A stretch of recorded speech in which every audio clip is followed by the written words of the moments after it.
Yo, what's going on, ladies and gentlemen, boys and girls, children of all ages? As we always say, it's your hostess with the mostest, Pastor Keenan Riley, PKR, back with another episode of People Suck, Love 'Em Anyways. And I am always joined. I don't think I've ever done an episode by myself because I can't do an episode by myself. So I am always joined by my sidekick, Nicky Nick. Nicky Nick. How's it going, man? Oh, pretty good actually. Pretty good. I'm enjoying the weather. It's been warmer lately. It has been warm. I'm very thankful for that. I am, man. I'm sick of the rain. But the weather has been good, man. I done a wedding yesterday, and I don't want to complain about it being too hot already. But it was about 83 yesterday in the sun, and I sweated through my suit, man. I ain't gonna lie about it, but I felt like we were out in the sun for a pretty legit long period of time. But I tell you, man, I want a good winter. So that way we don't have to deal with as many bugs during the summer. That's fair. I feel like that's very fair. We're already seeing like ants this year. I saw them outside on the sidewalk. Yeah. Earlier. Last summer, I don't feel like we dealt with as many ants and stuff. But like this year, it's been warm, unseasonably warm. I feel like for winter, and then we've had a lot of rain, dude. We've had so much rain. That it's just kind of makes it, because I'm in the process of putting a house out, so that makes it very difficult to get anything right done. Absolutely. It's just one hurdle after another hurdle after another hurdle. And if you don't know, Nick has taken as long as humanly possible to move out of his in-laws' house and to get his own home. He has his own home, kinda. Just can't live in it yet. Yeah, exactly. It is now there, ready. There, yep. Yeah, ready to be. I guess. I wanted to say electrolyzed, maybe. Electrolyzed. Yeah. He's it's ready to be electrocuted. Yeah. Put the electric in it. Put the electric in it so you can live in there, man. So good things are coming, though, right? Yeah, it's coming. Coming along slowly, very slowly. Yeah, absolutely. I always I've been telling everybody. I said every time I put a date on it, God's like, nope. Yeah. So I was he just wants to like try your patience and your faith just a little bit longer, And then I have to sit down here because of you and be like, thank you, God, for this battle. Thank you for everything I'm going through. Thank you for the waiting. Thank you for this. Yeah, it's like, thank God for the really sucky things. That's what we talked about today. I was thanking God for sucky things, not in maybe those words, but yeah, I mean, thanking God for just the difficulties and the battles. It's a tough situation to do. It's something that we can get a lot better at for sure every single day. But that's a lot of what we talked about today was the fact of that. And I say this through every video, through every podcast, through Sundays, whatever, that I am probably the biggest critiquer of church that there is because I feel like we have to get a lot better every single time that we walk in here. But one thing that I feel like that we do need to get better on is telling people about the flip side of serving God. And what I mean by that is that, we talk about blessings and breakthroughs and opportunities and God overflowing and God doing and working and moving. And all of that is true. God can do all of that in amazing forms and fashion.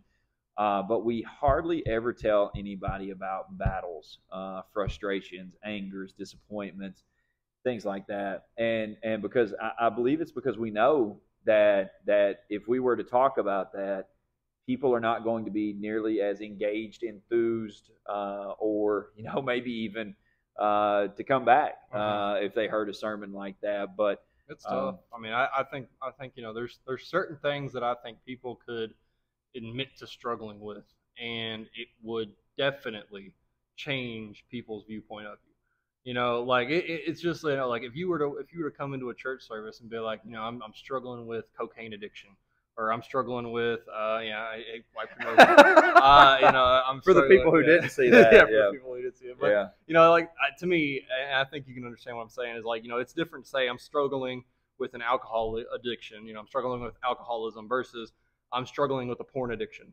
Like if you were to come into a church and say I'm struggling with a porn addiction, I feel like then you'd you'd have, Susie, let's not go over there today, or like, hey, I'm gonna cover up with a blanket when I come into church from now on. You pervert. Yeah, right. Yeah. Like I think there's certain things, and again, what's sad is that what I'm talking about is those people that would judge you for it. The thing is, they would. I mean, like Yeah. and I think it's again there is condemnation here, but not in Christ. Like people may judge you, people may look at you bad, but if God told you to confess something, and He would, if God told you today that if you walked into church and confessed that you were struggling with something that serious, or something that risque, or however you want to say it, and He's like, hey, if you come up on to the altar and you confess that with your mouth, I will free you from it today.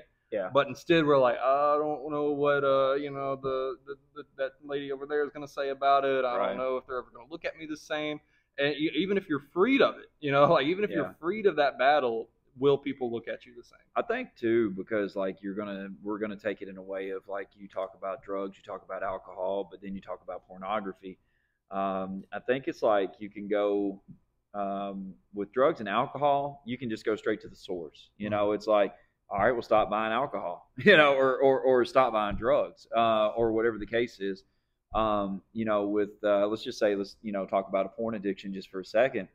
It goes so much deeper than that, and I think that again with drugs and alcohol and with pornography or whatever addiction that you're currently in or whatever battle you're facing.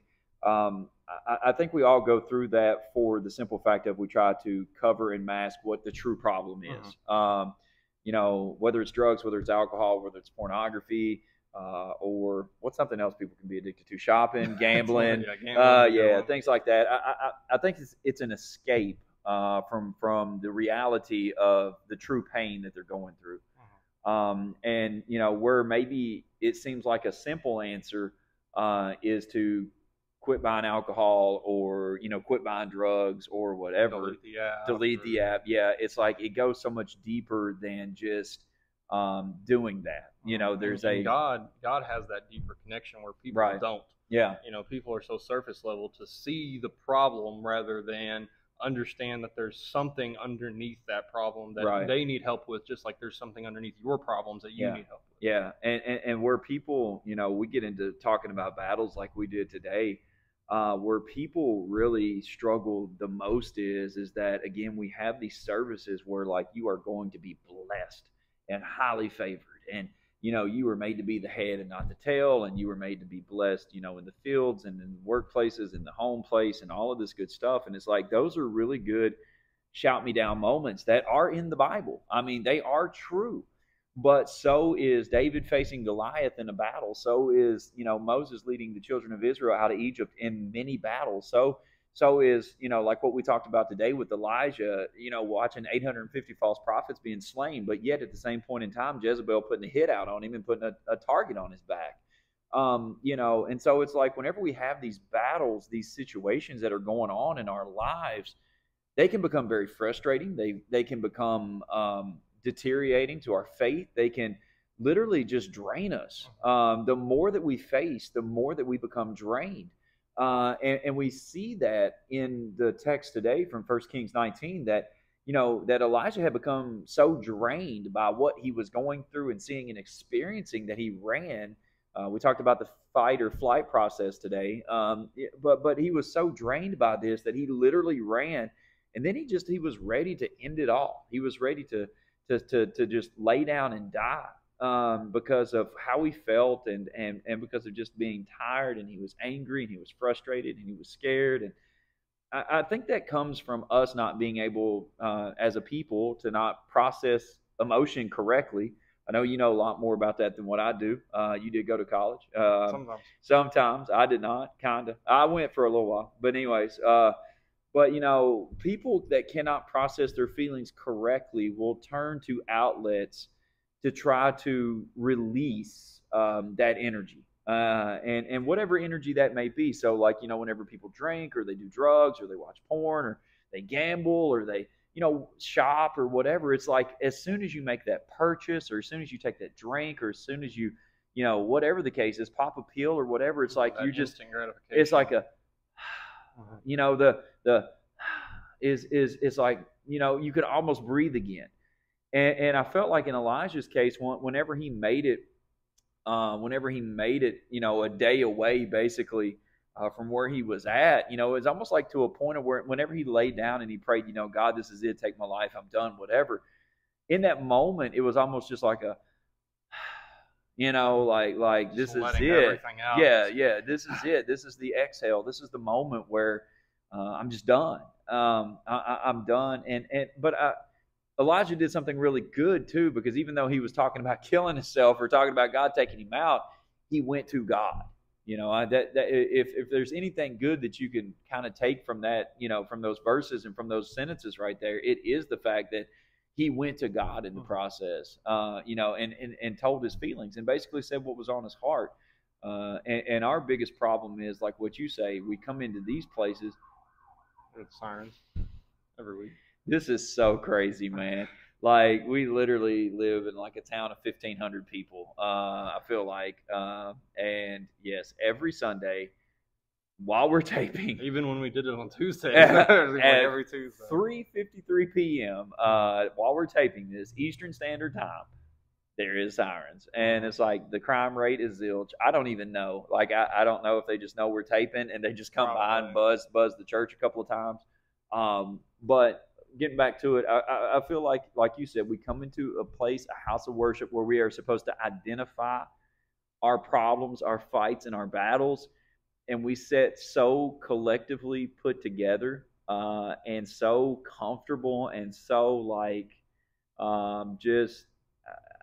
it's almost like an existence just to be happy to be here. I'm happy to be here today. And it's like, so you're going to stay in chains and bondage? Well, I'm just happy I made it here. And it's like, I get it. That's a fight. That's a battle. You won that battle. You're here. But now, what are the next battles? What are the next situations? What are we not identifying that can get you even further along in your walk and in the kingdom of God? Yeah, I really like the, comparison that you gave in service today about David. The two different battles that he fought that are well known, but we don't really look at them both together very often. Yeah, absolutely. The idea that David fighting Goliath, that was a battle. Was he going to have the faith to stand up to this giant and allow God to slay it? And then we think about David with Bathsheba, up on that roof, that battle against his lust, against his selfish desires. Those are both battles, and one of them was praiseworthy. One of them was, crazy. He won. It's awesome. We shout about it. We talk about it all the time. It's in all the praise and worship songs, all that stuff. But then there's the battle that he lost. That's true. He was ashamed to tell anybody of. Yeah. He tried to hide it by, letting, the actual husband of this lady come and do stuff with her that he didn't even do because his soldiers were out there not having time home. And then he sent him out. Mm-hmm. Like, the story goes so much more in depth, because then he sends him out and puts him on the front lines, and tells everybody else to pull back. Yeah. I mean, like, the depth of the story takes so many twists and turns, and it's all because of, again, we look at the heroic, David and Goliath battle, and we're like, man, David was such a warrior. And then we see a story where, a different battle, same guy, different battle, and he lost because of his flesh, because of his desires, and because of sin in general. And because of that battle, it shows us that nobody's immune to them. That, yes, that one battle ends, but you know what? Another battle is going to begin. And that's what we have to do as a church, to prepare people, to let people know. And whether you go to church or not, or whether you're just stumbling on this podcast for the first time and this is the episode that you listen to, I wish we could bring you great news and be like, you find Jesus, you get saved, and everything is wonderful. Wish we could be like that. But it's actually your best life today. Yeah, but it's actually quite opposite. You're going to find Jesus, and there's going to be a battle. There's going to be a struggle. There's going to be I won't say but there's going to be multiple situations that pop off in your life, because the devil is trying to get you to veer from what God has called you to do. And if he can get you to quit, to throw in the towel, or to stop early, then he has succeeded. But if you conquer one giant, one battle, I know, like you talk about your sickness, how you used to be sick all the time, and you've been to the doctor, twice this year? Once. Once this year, and for Nick, once in a year. Last year. Okay, so once in a year going last year. How many you been this year? 0. I don't Bam. have insurance. That's it. It's a lot more expensive. So yeah, I'm definitely not going unless I'm dying or need a transplant. Yeah, absolutely. 10,000. We're still looking for 10,000 out there, guys. Whoever's got 10K on their heart. So me and Nick will divide it 5 apiece. 8-2, actually. You couldn't do this without me. I know this is true. This is true, man. But you know, what we have to tell people is that whenever you find Jesus, that the enemy's going to try to disrupt your life. He's going to try to disrupt your calling. He's going to try to disrupt all of that. And like for Nick, you know, his health was a major issue starting out. You know, he was at the doctor all the time. And then all of a sudden, it's like, all right, man, I'm going to trust God more. I'm going to do more. I'm going to invest. I'm going to do this. I'm going to do that. And then it's like now he's starting to gain victory and gain traction over his health. Fantastic. Well, you know what happens in the I'm telling your story, by the way. I'm narrating your story. And then what happens? I imagine it sounded like Morgan Freeman. But, yeah, I don't get paid to do voiceovers like that. But then what happens, like you literally now, it's like you've been through this whole house ordeal now for like a year and a half, you know? And it's like, I know like living in a confined area with other people for a year and a half, one bathroom, like, whew, I pray for you, man. Like most people would have killed themselves. I've always said this. I will trade any bedroom in the house to have an extra bathroom, man. Like straight up. So you know, it's like now you're facing a different battle, and you know what? Like you said, the house is there. We're waiting on some stuff now. Guess what? That house is going to be done, and so now you have better health. Now you have a home. What do you think's going to happen? You know, the enemy's going to come at you in a different area now. And I know, right? And as much as what we were going to be like, well, you're speaking death, or well, this and that, it's like, no, man, that is what he is designed to do. Yeah, but what's crazy is, you know, you can sit there and you can say that you're speaking death, but you're not. You're speaking victory, because there's going to be victory after whatever comes. You know, like, and I think that's one of those things, you know, where that comes with faith.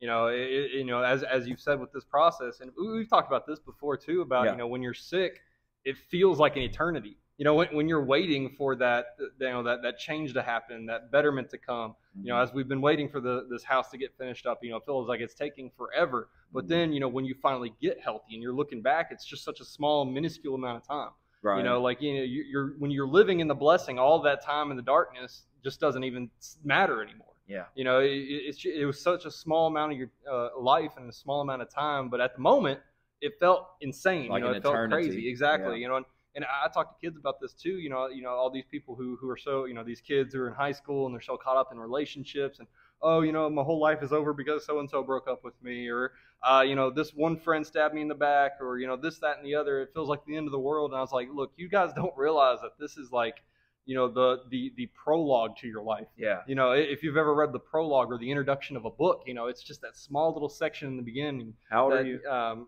old am I? 26. Yeah, 26. Yeah. Okay. But you know, it's just like such a small little moment in your life, such a small little moment in time. You know, this year and a half we've been waiting for this house. You know, if I live to be 80, that's nothing. You know, like that's nothing. Yeah. No huge part of my life. You know, and it's just so many of these things that we allow to be so much bigger than they actually are, because we're in the moment, we're dealing with it here. But again, going back to what I was saying originally, you know, you can speak death and say, you know, okay, once this battle's over, you know, and you see victory in this area, you're going to face another battle. But, you know, and again, it takes a maturity of faith to say it this way, but, you know, you should almost be rejoicing, because you know at the end of this battle, you're going to look back and it's not going to be as monumental as it felt. Yeah. And you're going to be living in victory. You're going to be living in, you know, so many more blessings, you know, that you couldn't see at the time. But now that you're looking back, you're thankful for where you're at and what happened. I asked you how old you were for a reason. I'm going to use your identity. So you're 26, and I liked what you said about how whenever you look back, it won't seem like or feel like near as long as what you was in the moment. And so, like we talked about, you know, your home, for instance, and I just put 1.3 in, you know, for a year and 3 months. Let's just say that, and you know that equivalates out to 5% of your lifetime on this earth. So, like literally 5% of your time has been dealing with the house. Well, you know what? There's 95% of your life that you spent doing something else. Mm-hmm. And it's like if you really think about it and look at it like that, like what is the time frame? What is the period? And like you said, if you really put it into perspective and numbers like that, you're like, wow, 95% of my life was spent doing something else. Mm-hmm. But yet we look at it like, God, that was such a mountain and that was such a battle and that was such a giant to face. And, and I had to live a year and 3 months or whatever with my in-laws. And God, I never thought I was going to. And it's like, that's 95% of your life was spent doing something else.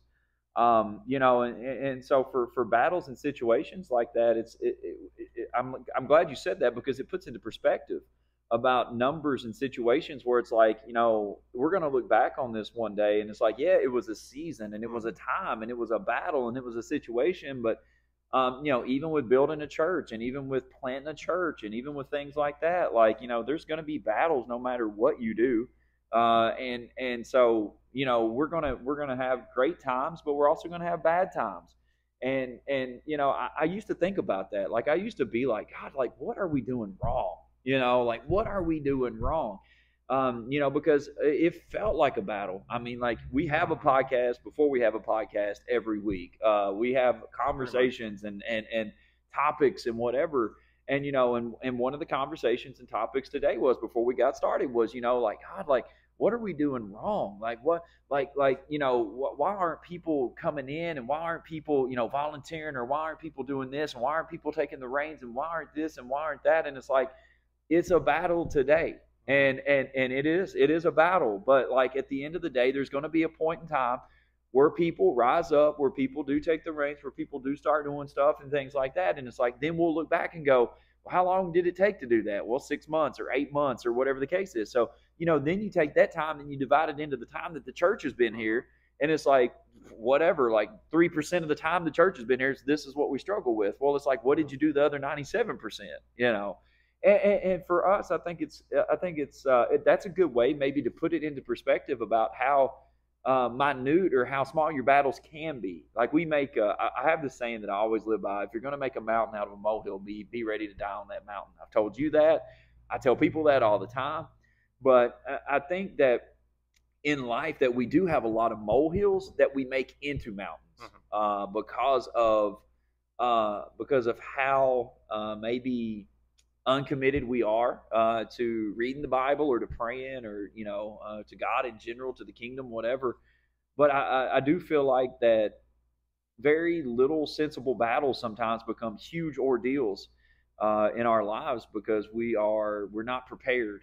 And again, I truly feel like going back to the church, I feel like that it should be our job to at least get the knowledge out there and to get the information out there to help better prepare people to face battle. And I think that's one reason testimonies are so important. I think last week we talked about a lot of the testimonies that were given during service. And I think that's why testimonies are so important, is because you can say, look at what God did. Yeah. And because of what God did, I have faith that He's going to do it again. Right. Like what you said, just because I've had a battle in one area of my life, I'm now experiencing blessings on the other side of it. Even though I am in the midst of another battle, right, I have faith that one day I'm going to be looking back and be grateful for what happened, be grateful for that it was such a small amount of time.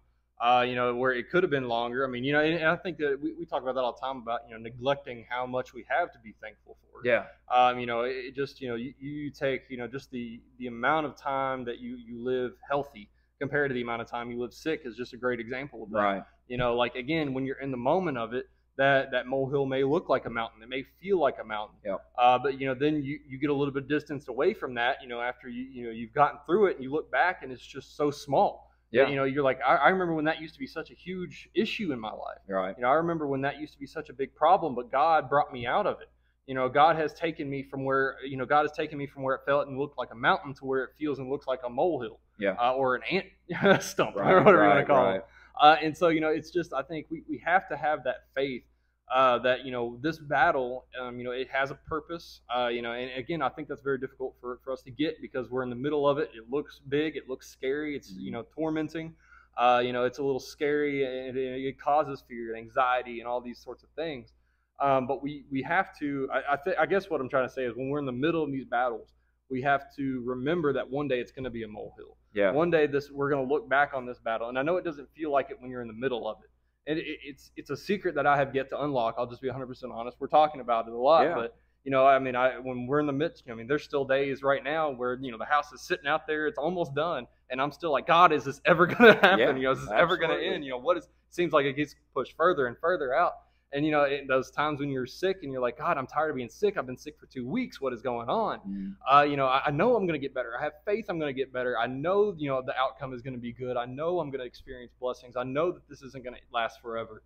But God, it feels like it's lasting forever. Right. And I think that those are those moments that we just need to ask God for strength, and we need to have Him renew us. And it kind of ties back into the message that we're talking about with Elijah, being tired and worn out and weary, and he prays to God and calls out to God, just kill me, God, I can't take this anymore. I'm done. I'm tired. I'm frustrated. And then God allows him to rest, and then God allows him to be fed, and allows him to drink, and allows him to rest and relax and recoup. Yeah. And I think there's so many times, and I will speak, from my own perspective, that I will ask God. I'll be in the middle of some, battle, in the middle of some frustrating time, or whatever it may be. And there'll be times that I'll pray to God. I'll just be like, God, just give me something exciting today. Some small victories, some small wins, something to just help motivate me, to help push me, to help keep me going. Yeah. And we can't be afraid to ask for God for those little things. We always ask God for these big things. Get me out of this battle. Instead of, God, give me the strength to get through this battle. Right. God, give me something else. Give me that extra push, that extra little oomph of motivation to get through this battle, to keep going, to not give up. We can't be afraid to ask God for those small little things to help keep us, moving, to help keep us going. With the house, I get news that this part's been done. Okay, thank God. We got one more part done. We're on our way. Yeah. Okay, we get sick, and then we have one day where we can breathe again. And then we're like, okay, thank God. I was able to rest tonight without, feeling miserable or something like that. We have to be thankful for the little moments during these big battles. Yeah. That help get us to the other side of those battles. Right. One thing that wasn't even a part of the service today, but just in talking to people as I was going around shaking hands this morning, was just the fact of that mindset is everything. Mm-hmm. This is not even really spiritual, but it's just like I was telling people today, like, you want to be spiritual. I believe in God. I rely on God, man. I trust God. But like mindset, man, is so important with just the fact of how you choose to view things and the perspective in which you have on things. You're either the glass is half full or half empty. It's just however it's the perspective in which you have of things. And we can allow our minds, man. Our minds are so finicky, and we can see a situation and get instantly depressed. Mm-hmm. It's crazy. We can have such a great day, see one situation, and get instantly depressed. Or the other way around, where we could literally be crying all day over something, hear a song, or hear a joke, or see something, and it's like our mind responds with this instant laugh, or this instant like, oh, it's a feel good moment. And our minds, man, our perspective should always be that God is in control, that God is working things out, that nothing has caught him by surprise, even though it caught us by surprise. I look at like I don't know if there's a running joke or not, but like my wife and I will always look at each other a lot and be like, well, could it get any worse? What's happening today? House catching on fire? What's going on? I mean, what are we doing today? Just, wind going to come through and knock us down? Nobody else? What are we doing? Is it just raining over our house all the time? People call me negative. I know, right, man? Well, like, the house is the only place I can get to be negative. I got to be a cheerleader for everybody else all the time. But but the mindset is always the same. And she asked me a good question the other day. We were talking about stuff, and she's like, do you believe that God can? That was the question she asked me. She's like, do you believe that God can? And I said, I absolutely believe that God can. I said, I believe that God can. I believe that he could. I believe that he should. I believe that he would. I said, but the question, and where I always get caught up at, is like a lot about what I preached about today is what am I not doing correctly to begin with? That's where, and I tell people all the time, I'm very honest about this. Every message I preach is a message I need to hear myself. I needed to hear today's message just like everybody else did, because I get caught up in the fact of that if things are hell in a handbag, hot trash on fire in a ditch somewhere. I'm like, what have I done wrong? Mm-hmm. You know what I mean? Like, where am I missing the boat? Yeah. Where am I missing the hand of God? What am I not? Like, God, just tell me and I'll do it. Tell me. I mean, I've never been the type, maybe whenever I first started out in ministry, where God would ask me to do something, I'd be like, man, I don't know, man. Like my Sunday nights or my Wednesday nights or whatever, like I'm pretty doing this or that. But like as I've grown older and more mature in ministry, like I feel like if God was like, hey man, I need you to travel to St. Louis and preach on a corner somewhere, I'd be like, all right, let's do it. And because that's just like I want to be obedient. So like when times in my life or in my family or whatever, get disruptive, the first thing I want to do is step back and go, what am I doing? Or what are we doing? Or what's going on that God is like, like allowing this to go on. And, the message today really just kind of center points on myself and hopefully everybody else that'll hear this. And it's like, sometimes, man, it's not about what you're doing wrong, but, the more that you follow in the will of God, the enemy is going to attack different areas and phases of your life. And, for us, man, and for me personally, like things like that, it's like, I've had to like watch different areas of my life fall apart. And so other areas of my life could come together. And I know that doesn't make a lot of sense because you're like, well, shouldn't like everything just be working accordingly to the glory of God? And it's like, hey, if you're more religious and angelic than what I am, then hey, grow you a set of wings and fly around. I don't know, but 67 eyeballs. Yeah. Oh man. That's a whole nother conversation, man. But one thing that I feel like that everybody struggles with is balance, and I've always heard this, heard a message preached one time. It's like, if you're killing it in one area, you're probably sucking it up in another. And it's true. If you're working your hind end off, if you're at your job 7 days a week, guess what? Your home life probably sucks because you're never there. If your home life is like, hey, it's on fire, man, I get to see my kids and wife every day, I spend 24 hours a day with them, then you're like, are you really working? Like, you're probably going to be homeless here in about a month or 2 months. So there's always that balance that needs to be there. But at the same point in time, it's like, again, going back to what we talked about today, if you are succeeding in one area of your life, then there's going to be another area out there that the enemy's going to be like, you know what? All right, so you have the faith now. Nick has the faith now that, you know what? I don't have to go to the doctor every week. I don't have to be sick all the time. So you know what? All right, I got you, bro. So let me go somewhere else. Let me start messing with you somewhere else. And then that happens. And you're like, what am I doing wrong, God? What am I doing wrong? And what we talked about today is that every battle that you win, it throws an automatic red flag to the enemy, to the devil.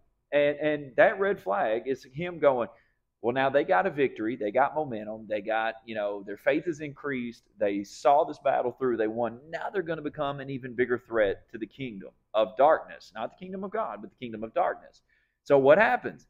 He dispatches all his little minions and all his little plans and all this good stuff, and they're going to come after you. They're going to come after you. And so if you won today in the physical, if you won today, let's just say your game plan was to lose 50 pounds. You lost 50 pounds. Fantastic. Well, you know what? What if he dispatches his little minions to come at you today where you can't afford the groceries to eat right anymore? You know what I mean?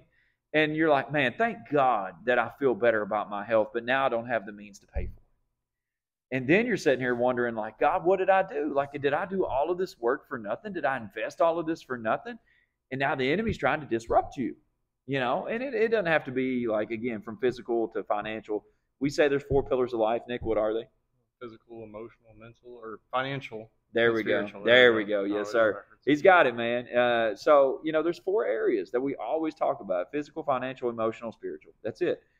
And in those 4 areas, if you're succeeding, knocking it out of the park in one, doesn't matter what it is, pick your poison. If you're knocking it out in one, there's going to be one that the enemy's going to come at you at. And whenever he does, he's going to try to disrupt it. If you stay the course and you defeat that giant and you make it through that battle, guess what's going to happen? There's going to be another battle. And it's going to be in a different area of your life. It's going to be in an area that's been untested, I feel like, or uncharted, where you've never been in that situation before. Because that, kind of like what you were saying, if you've been in that battle before, then you're going to praise God and be like, well, I already know the outcome of this battle. But if you're facing a battle, let's just be real. If you're facing a battle you've never been in before, your faith to me is going to be a lot more rubbery or something like that versus what it would be if you've seen it before. And you've seen victory in your health, but all of a sudden you're filing bankruptcy. Yeah, exactly. Now your faith is going to be shaken. Like, wait a minute, like I've never been here before.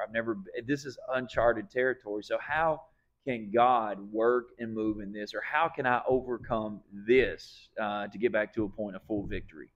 Mm-hmm. Yeah, I mean, I think I was thinking, to this one of the songs that we sang today, as we're talking about all this, one of the songs the worship team played, "Sea of Victory." Uh-huh. It really tied into this message.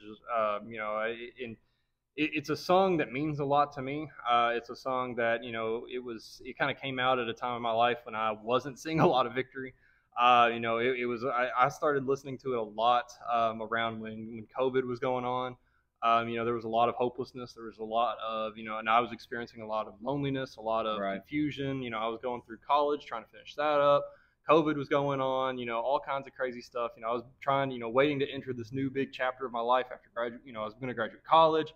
And I was getting, I was in a stage of loneliness. I didn't know if I'd ever find somebody or something, to fill voids and all these sorts of things. And and that song was the song I remember singing. I had about a 30-minute drive back from Bardstown back then, and I would play that song on repeat. On the way back, it was my nightly routine because it's one of those things. I think you can say something enough to where you're going to believe it, and that's what I kind of got in the mindset of. If I sing this enough, God or the devil's not going to be able to use it against me.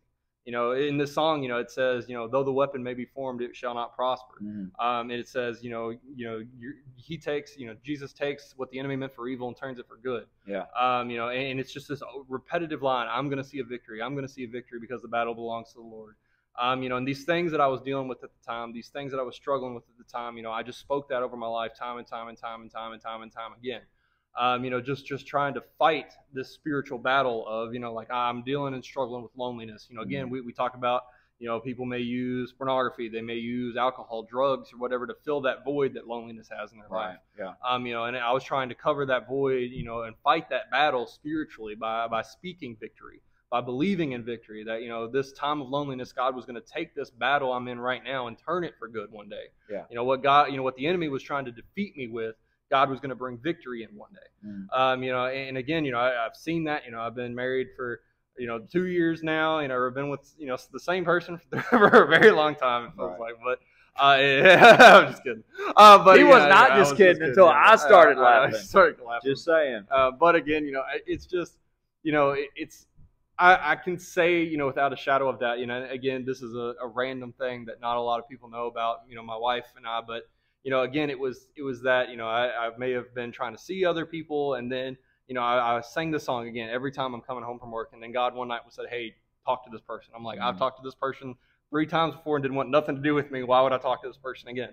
And God's like, just do it. And again, this is one of those nights that I was sitting there in my car praying on the way back home. And I was like, God, I don't know, what I'm supposed to do here. Nothing that feels quite right. These people that I've been hanging out with just doesn't feel right, doesn't click. And God's like, talk to this person. Yeah. And that is one of the, I would say, one of the first times in my life that I can remember the audible voice of God in my head saying, do this. Yeah. And again, it was at the time it didn't seem like much, but now looking back on it, that was such a precipice moment in my life, such a turning point. Yeah. That my obedience to message my now wife that night just turned into, now we've been married, we have a kid, we're getting a house,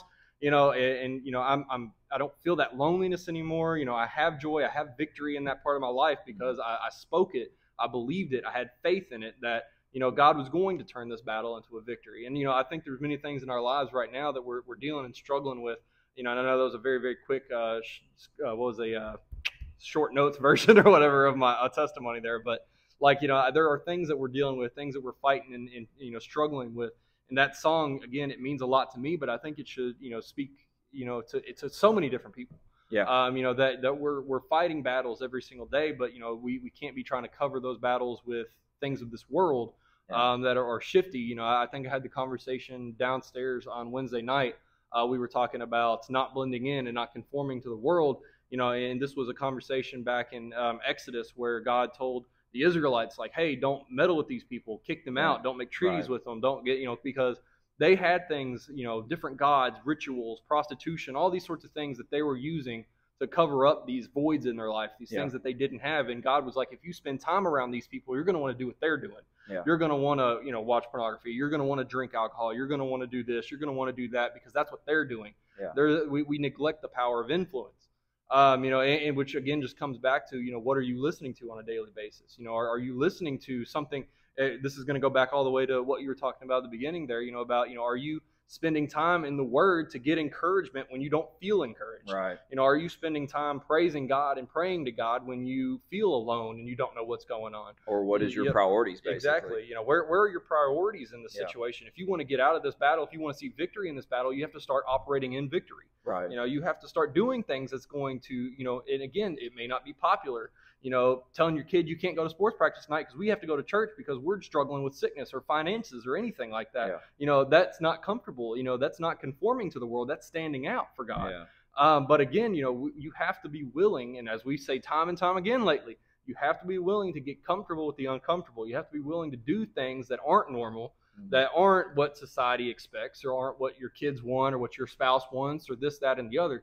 You have to be willing to step out in faith that this battle is not going to be the end of you and that God has better in store for you, but you have to fill yourself with, I say it all the time, but I had to listen to that song on repeat for months until, I finally saw that victory. And it wasn't an easy thing at the time, but I look back now and I don't, it almost seems like nothing because of the victory that I am living in now because of my faith in the middle of it. Yeah. And to kind of, I know we're going to shift gears really quick, kind of shut down, bring it all together, whatever you want to call it type situation. But in Luke chapter 9, which is how we kind of ended service today as well, Jesus looks at his disciples before he sends them out. And he says, don't take anything with you. Don't take any food. Don't take any money. Don't take it. He told them not to even take a change of clothes with them. He said, whenever you go out and you speak this word of God and you tell people about me, then if you go into their home, he said, if they are accepting and you go into their home, then, he was making a way through that home to be blessed, to bless them physically, financially, emotionally, spiritually, whatever the case was.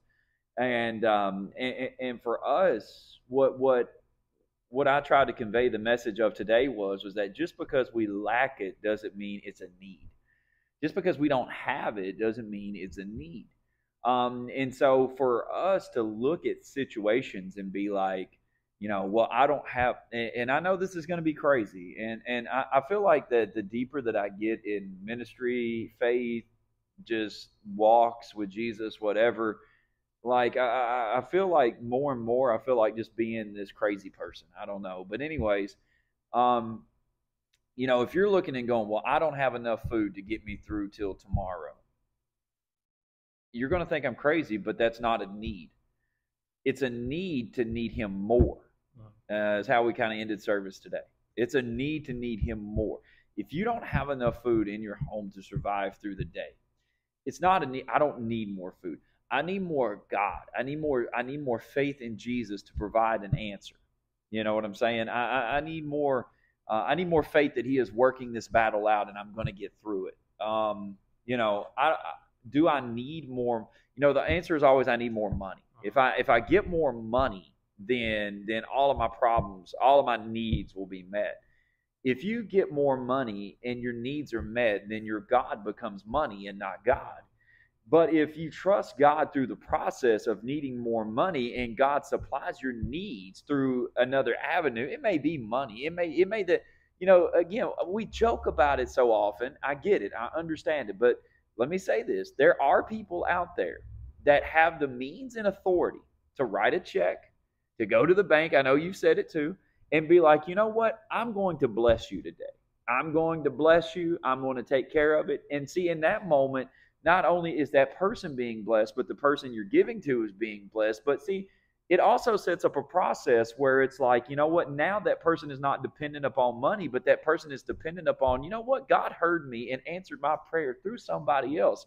And so now your God is not money, but your God is the God who used somebody to bless you with. That's a whole nother topic. Anyways, I'll get back on it really quick. But, you know, we look at life and we're like, well, we need money, or we need a car, or we need a house, or we need food, or I need a new job, or you know, I need a spouse, or I need you know, I need this, or I need that.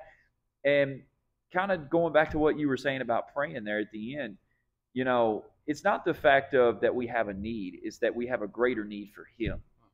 And the more that we trust and rely upon Him to come through on the process and to make good on His promises and to show up in the middle of our battle, as we said today at the end of service, I feel like our needs will disappear in the process. Our needs will disappear because now He becomes our need.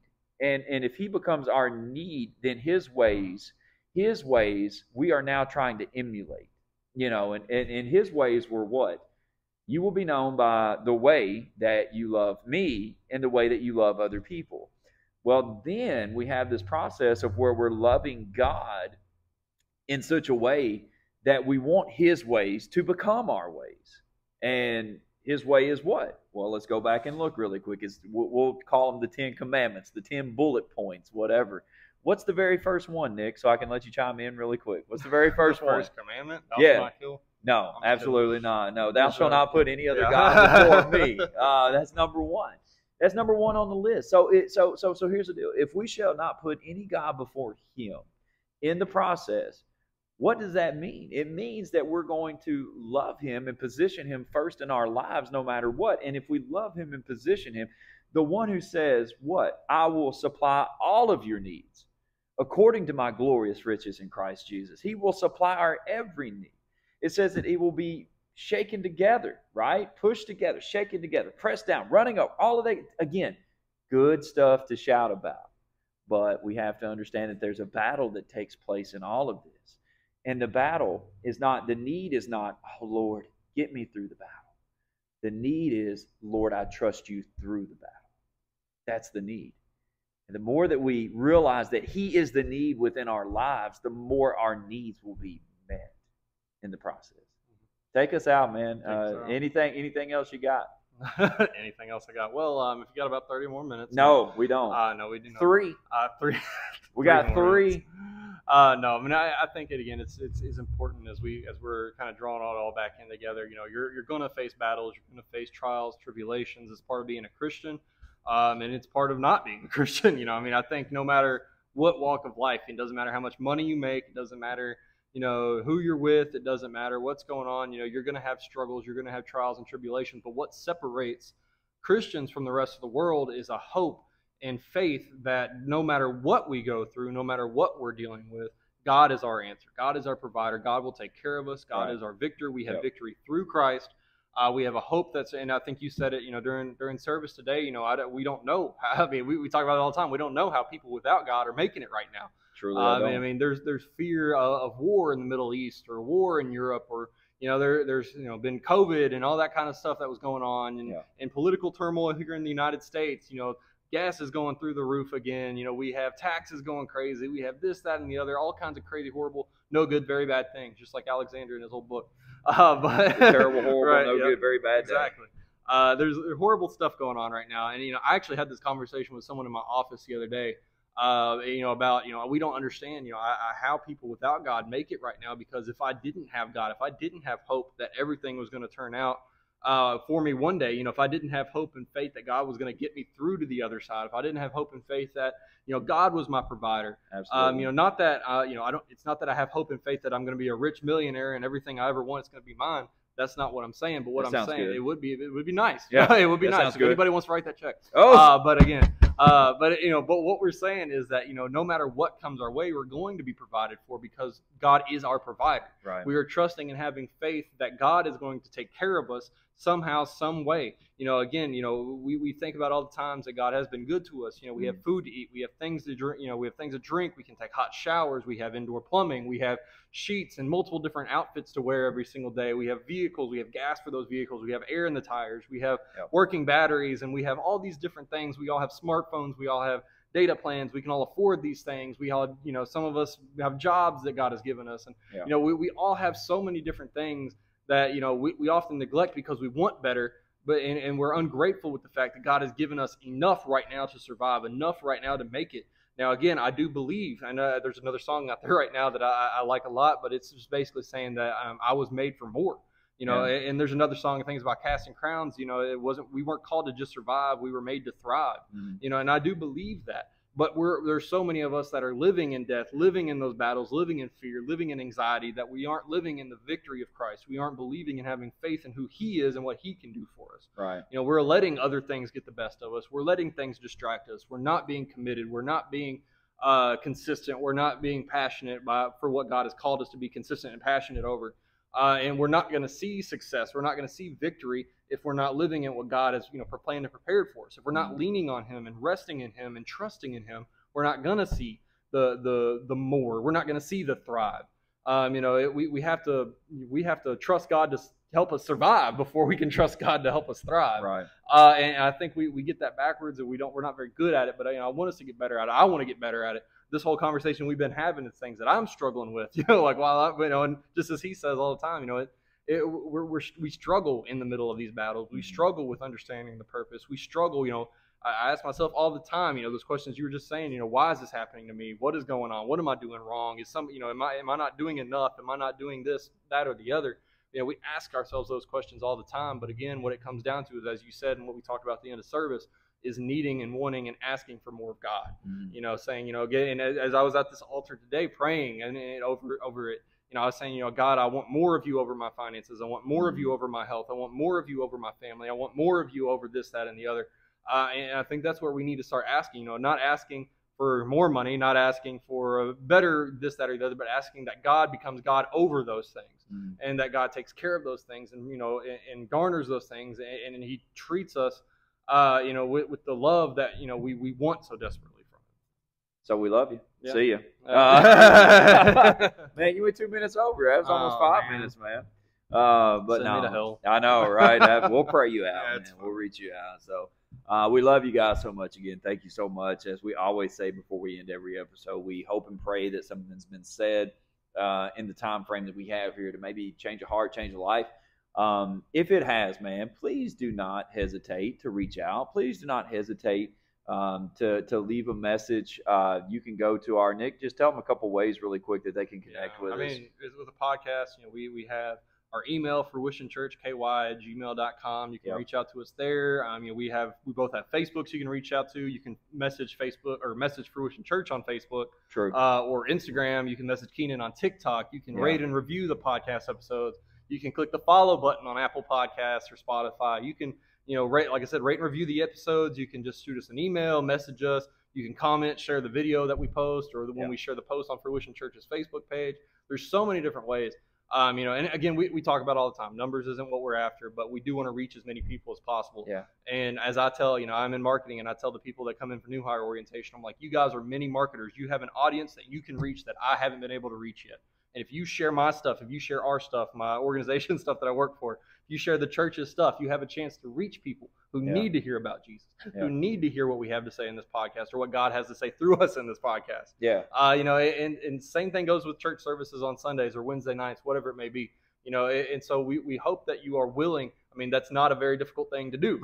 We are hoping that you're able to at least hit that share button. If you've listened to this whole thing, then surely to goodness you're committed enough to like follow through with a rate or with a like and a share and and all that kind of stuff. Yeah. So again, help us out in that manner. I'll do a quick shout out because she does it every week. But my mother-in-law Julie always shares the podcast after she listens to it, and tries to encourage people to listen to it. Your mom does too, man. My mom actually. The woman who birthed you and stuff. She does, but she just doesn't comment much on it. She just says, "Here it is." I don't even know if she watches it.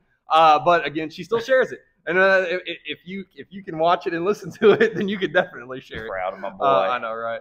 But again, that's a really long spiel just to say, we hope that you are invested enough to invest in us, and so that other people can also invest and hear more about Jesus, or hear it in a new and different way that may encourage and motivate them and inspire them and bring them closer to Jesus.